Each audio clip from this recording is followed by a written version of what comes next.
দেশটা স্বাধীন হয়েও পূর্ণ স্বাধীন কিন্তু এখনো হয়নি। আপনারা যারা আনন্দে উচ্ছ্বাসে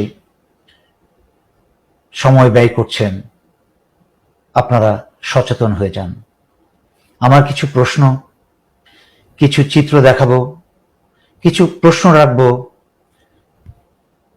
সেনাপ্রধান জেনারেল ওয়াকার স্যারের প্রতি, এবং এই চিন্তা সাধারণ জনগণের কাছেও আমি দিয়ে যাচ্ছি। প্রথম প্রশ্ন, স্বৈরাচারী শেখ হাসিনা কি আসলেই রিজাইন করেছে?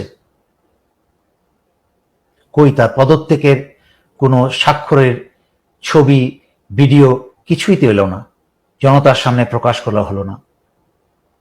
নাকি হাসিনা দেশ ছেড়ে আপাতত ভারতের নিরাপদ স্থানে চলে গেছে এবং সেখানে গিয়ে তার রিমোট সরকার গঠন করবে এবং ওখান থেকেই দেশের ভিতরে সকল নাশকতা চালাবে?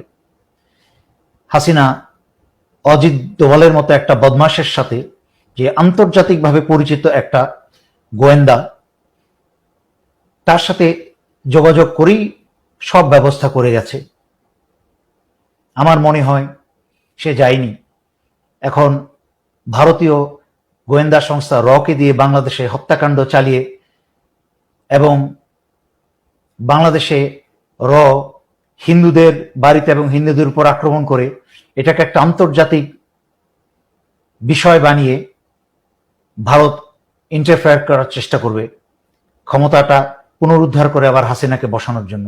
তাই সশস্ত্র বাহিনীকে বলবো, আল্লাহর রাস্তায় আপনারা নিজেদের ভিতরে মারামারি বন্ধ করে, এবং জনতাকে বলবো ভাঙচুর বন্ধ করে, ইনডিসিপ্লিন না হয়ে সচেতন হয়ে যান।